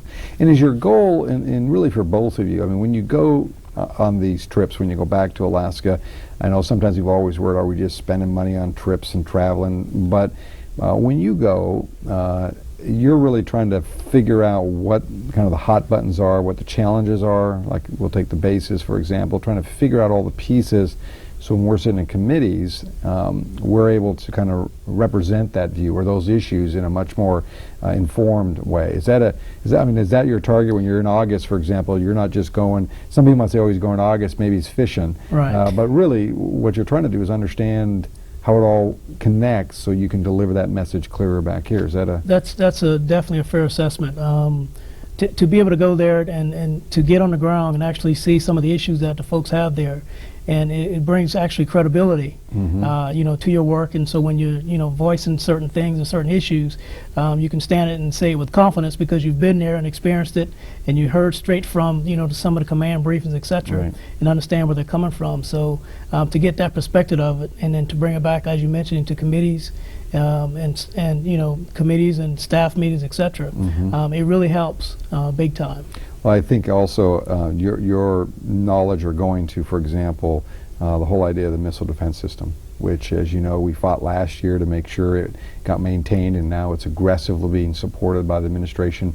That wasn't necessarily the case last year, but we worked on it. We convinced them this was the right thing to do on missile defense, and now it's really part of their discussion as an important instrument for our national defense, which last year we were in kind of an iffy condition. Today they're spending money, they're enhancing it, they're making sure that it is a critical component. So part of your task up there is to make sure that work's being done. Absolutely. And report back that what you hear from the ground, not just, because sometimes we sit around here and we have great hearings and people come in and do the razzmatazz, and then we kind of wonder, is that exactly what's happening? So being on the ground will really give us the real story, and That's right. We're hopeful that the story will be exactly as they have told us here in D.C., that it's all moving along on the right path, and I believe, based on what we're hearing and we're seeing, it's happened. So you're going to help us confirm that. So it's all in your shoulders. You That's know right. that. Let me ask you, Bill. I know one of our big issues is the whole Arctic and what's going on up there. And as we have, and you have worked on legislation with us on how to manage legislation to recognize the importance of the Arctic, not only from oil and gas exploration, transportation, military. There's a great discussion about the military and what they need to be doing, the Coast Guard and their role up there. We're going to have some, a field hearing up there in the first part of August and try to get a better understanding of the needs of the Arctic. And you're going to be engaged in that, is that right? You're going to come up with us? Yes, sir. I'm planning to go up to Barrow with you towards the middle of August. Not in January, but in August. And that's okay. We're giving you some credit still. Don't worry. Right. I'll take it. And as you well know, Alaska is seeing the effects of climate change, more rapidly than anywhere else in the United States. And so, getting up to the Arctic and talking to the folks in Barrow and in the YK Delta and sort of hearing firsthand what they're seeing is really a critical part for us to bring back here and to be able to convince other members of Congress that this is an important issue that we really need to tackle now. Right. So our plan is to go up there and to talk to folks, and we're actually doing a field hearing up there, as you know. Yep. And NOAA plays a pretty big role in this issue. Is that a fair statement? I mean, people Absolutely. on Arctic policy and what's going to happen, NOAA will be a player. So even after your fellowship is done with us, your work in NOAA will be of value because you've now experienced the Arctic. Absolutely, and the Arctic is a key focus area for NOAA, I think, as you well know, and the agency has lots of missions, one of which is to keep track of the climate and the effects of climate change. And so they do the weather. Yeah. They don't create it, but they manage it. Or they tell us we what get it is. blamed for it. We get blamed for it. That's right. That's right. So keeping track of just the pace and the impacts of climate change, but then also managing the fisheries in the Arctic. We have a role providing charting, so supporting marine transportation up there is a big role. So, as the Arctic opens up, as there's more and more economic activity up there, all of the government is going to have to really expand their role up there. I know the Navy's doing a great job of being really proactive about what they're going to be doing up there. Yeah, they actually have I'm trying to remember what it was called. I think it was called Task Force Climate Change. Task Force Climate Change, which they were one of the first military organizations to recognize the importance of it, but also where Alaska fits into this equation, which from our perspective is a very valuable piece. Yeah, they've really got a strategic focus on what the open Arctic Ocean is going to mean strategically. But even the Coast Guard and NOAA, all the government's going to have to provide a more full range of services up there, and so the time to be thinking about that is now. Is to the idea is to get ahead of the curve a bit. Well, let me do this. We've our first segment here. We're out of time, but we're going to be back. We're going to take a quick break here on the Alaska Report. When we come back, we'll continue talking to the two congressional fellows currently working in my Washington office, Lieutenant Commander Bill Mowat, a NOAA congressional fellow, and Lieutenant Colonel Glenn Johnson, an Army congressional fellow. We'll be right back.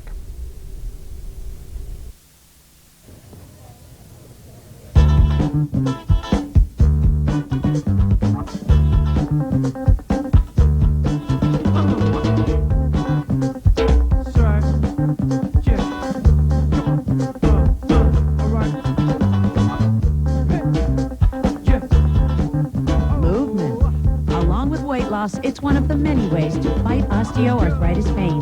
For more information on managing pain, go to fightarthritispain.org. On January 12th, a massive earthquake ravaged Haiti's capital, taking the lives of hundreds of thousands of people and leaving millions more without water, food, and shelter. During our time in public service, we've witnessed firsthand the extraordinary generosity of the American people in the face of tragedy, here at home and around the world. But there's still so much to do. So please join the Clinton Bush Haiti Fund and other organizations as we answer the call to help Haiti build back better. Thank you. Welcome back to the Alaska Report. I'm Senator Mark Begich. Today I'm talking to two congressional fellows who are currently working in my Washington office. Lieutenant Colonel Glenn Johnson from the Army and Lieutenant Commander Bill Mowat with NOAA. Let me continue if we can. We took a short break there, but we were talking about the Arctic a little bit. And it's interesting, actually, the connection, because one of the other pieces to what will happen or not happen in the Arctic is what we do as a country with the law of the sea, which is a pretty big issue, which is very interesting because there's great debate here in Congress. It's a treaty that we need to sign an agreement. We have not signed it yet. Both myself and Senator Murkowski support this effort. We think it's very important to get done for a variety of reasons. One, from NOAA's perspective, but also the military has a role here. And actually, it's interesting, in my Armed Services Committee discussions that we've had, we've asked some of the folks who have presented, some of the, I call them the ones with a lot more metal on their shoulders, right, but the guys, the 3 or 4 star guys. And one of the things we've talked about was why they think it's important. And they talk about the military and the future of the activity up there. And I think in a lot of ways, even though there's NOAA, Department of Interior, EPA, all these federal agencies over in kind of the domestic policy activity, But the military also has a role, and will potentially have a future role in the Arctic. And maybe, I don't know if you want to comment on that, Glenn. I don't know if that's your area of interest or expertise, but I know that's a pretty important piece long term for us. Yes, sir. It definitely is important. As a matter of fact, we know DoD supports the Law of Sea Treaty, and I think to be able to do that, because we just came out talking about the QRF just came out. Now you got to tell them all that. There's one thing about the military guys; you always have these initials for everything. Yeah. So tell them what that is. Well, so what people viewing here. Well, I'm sorry. The QDR, the Quadrennial Defense Review report, actually came out and actually discussed some of those things in the Arctic and some of the things.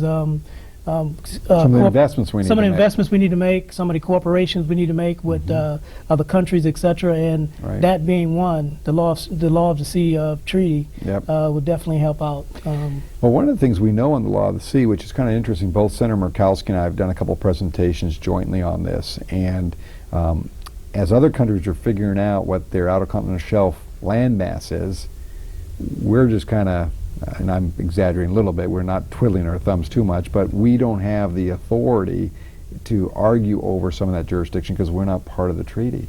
And so the end result is as other countries map their land mass underneath, and it is estimated, this is the latest information I have, that our outer continental shelf could extend as far out as the size of California off our coast, which is, I mean, if I told that to some other senator, they wouldn't believe it, but in Alaska we believe in large things, so we recognize, of course, why not?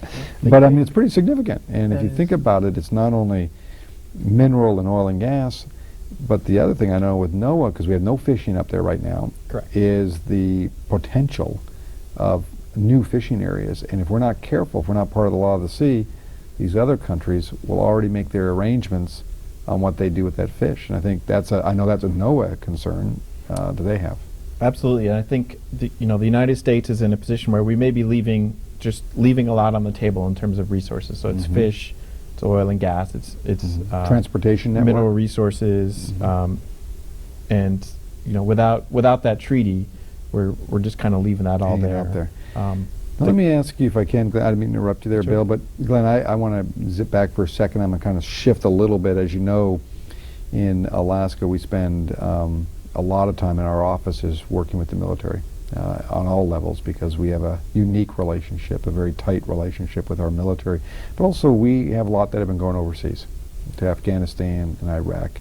I've never asked you this, so I don't know, and you might refresh my memory here if I've forgotten, and that is if you've been to Afghanistan, Iraq, and any thoughts you might have on there. I know you can't say too much because you're in the uniform, but have you been in either one yet? Sir, I deployed to 2008, 2009 to Qatar, which of course is in the Middle East, and I was with the Joint Psychological Operations Task Force doing operations there. So did not have the opportunity to go to Iraq and Afghanistan, but the forces. But in the region in a certain degree. Right, and the forces we had command and control of was actually located in Iraq and Afghanistan and other locations. And I know that's a big discussion we have in armed services. One of the big things we talk about is the services the veterans need to have when they come home. That after serving or still in continuous service, I think one of the big issues we get a lot of calls on is, where can I access my VA, or I need some additional assistance, or I need to figure out how to take care of my family while I'm overseas. I mean, we spend a lot of time, I know we do a lot of casework, and I don't know how much you've been having to do, but I know CW in our Anchorage office is kind of like the lead caseworker. But that's one of the things we spend a lot of time on. And even people who, we've had some military folks get bamboozled by business people trying to take advantage of them. And we've had to kind of weave through that. Is that some of the work you get to help out on? Yes, sir. I've had the opportunity to take several phone calls and return several letters, pertaining to certain veterans issues. And to follow up and just to give folks the ground truth on what they're actually qualified for, etc. is probably more the story than anything. Exactly. It's probably more the story than anything, because what folks get, as you mentioned, some misinformation, they be receiving. So it's nothing more than just laying out the facts for folks and letting them understand that, here's what you qualify for and here's what's available to you. I know when we get about 1,000 letters, phone calls, emails every single week on a variety of issues, and as you know, staff gives me kind of a selection of them each night, and the ones that are very interesting to me are those that have an issue that we've resolved and are calling to thank us. And lots of times they're around medical care or expenses that they incurred that they probably shouldn't have occurred. Right. So it's very, very rewarding. And some of that times we spend on these big lofty issues like the Afghanistan war, the Iraq war, but when you narrow it down, what we do is about people.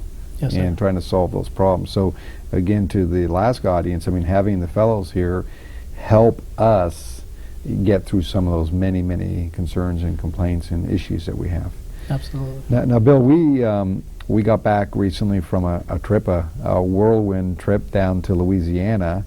We went down there to kind of see the impacts of the blowout.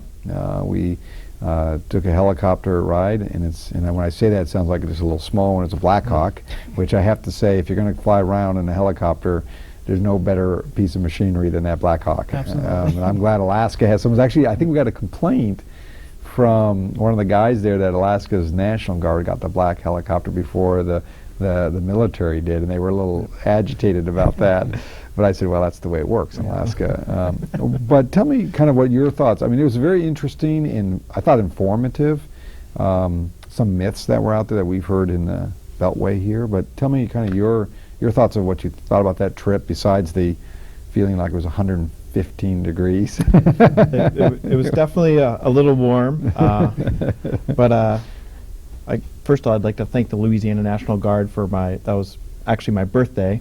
Oh, that's we were right. flying. That's right. That's right. And so I got a great helicopter ride for my birthday, so that wasn't They so did a great bad. job. They were fantastic. Yeah, we got to give them credit for that. So that part was enjoyable, but also I think very informative. I think we both saw a lot of the same things. Just really a massive response, I think, from both from the federal government, the Coast Guard, and NOAA, and everybody, and from BP. And certainly everything we heard is that they were working very closely together, in close cooperation. And so I think that was heartening to see.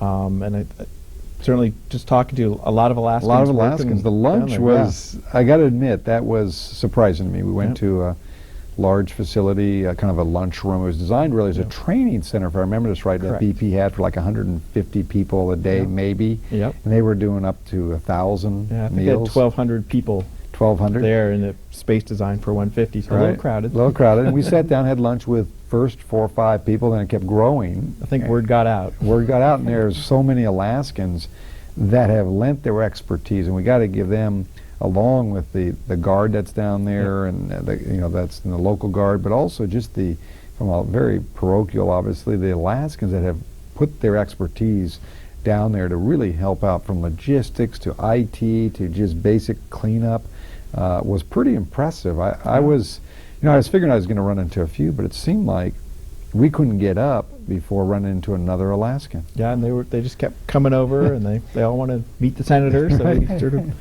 got them in there with you. Yeah, and they had good information. Yeah, and we it was great to sort of get their perspective on what was going on down there, and really talk to the people that are actually doing the cleanup, seeing what's going on firsthand, not filtered through the media at all. Right.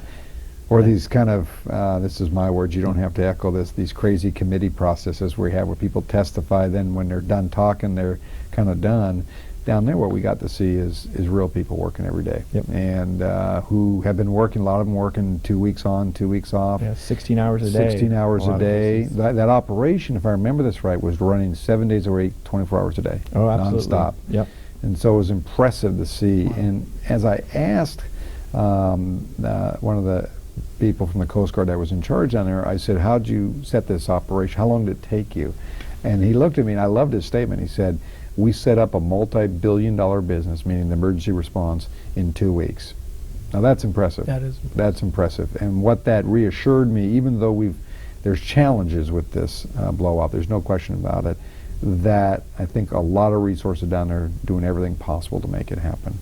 Now, let me ask you again, you both have experienced kind of the congressional life on Capitol Hill. Give me your thoughts there, Glenn, what it's like, and you can be honest. It's okay.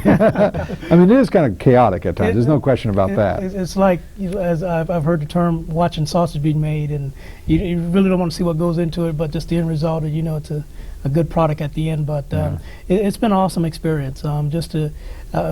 Very impressed with the staff and the wealth of knowledge with the staff and the work ethics. Of course, you know, coming from the military, you know, we have, you know, strong work ethics. You betcha you guys do, yeah. Coming here and actually seeing and witnessing that, it's quite refreshing. Because, you know, I guess more of ignorance before coming in to actually see how this whole thing works. But just the wealth of knowledge and just very impressed with the staff, and just good opportunity. Well, don't let them say that too loud, because they'll, you know, want me to give them days off or something. Bill, tell me your impressions. I mean, you know, coming to the Capitol, there's no question that even my experience here now, a little over a year and a half, you have perceptions, and then you kind of land, and then you go to work. And tell me what your thoughts were.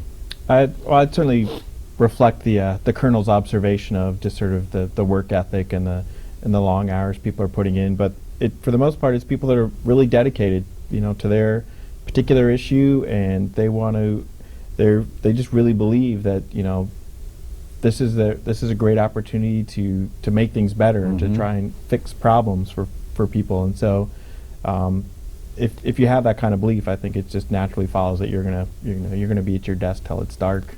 And I have to say that if you said that in Alaska until it's dark, it'd never happen. But saying that, it feels like what's interesting about where you guys work. You work in the bullpen, you know, which is a very compacted area, but everyone's working on a variety of issues. And when I go in there, it seems always there's a level of excitement or movement or issues, and sometimes frustration because, you know, maybe a bill isn't moving or you thought something was moving, or even what I think is most interesting, when someone kind of does something that's kind of unique and really solves a problem, they're quick to kind of share it with everyone. So, but let me say, because we've hit our time flies, and I want to say first, thank you both for your service to your country, but also to our state and your special roles that you're playing in our office. It has made a difference and added to our ability to respond to our constituency. So I want to thank you for that.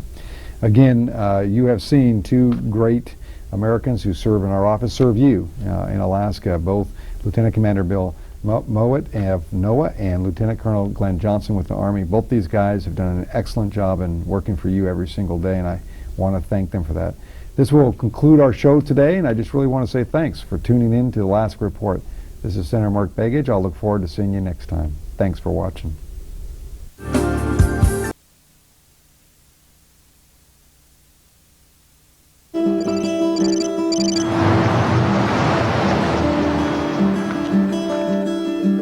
Hello? Hello?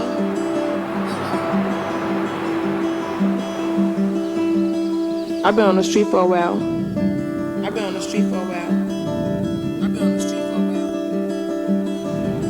I saw your poster outside. I ran away from home. I don't know what else to do. National Runaway Switchboard, how can I help?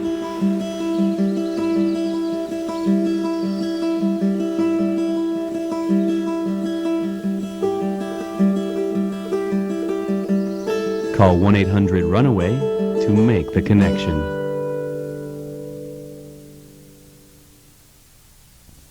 Every day is so wonderful, and suddenly it's hard to believe. Now and then I get insecure from all the pain. I'm so ashamed. Would it be okay if I sat here? I am beautiful, no matter what they say. Whatever. New girl.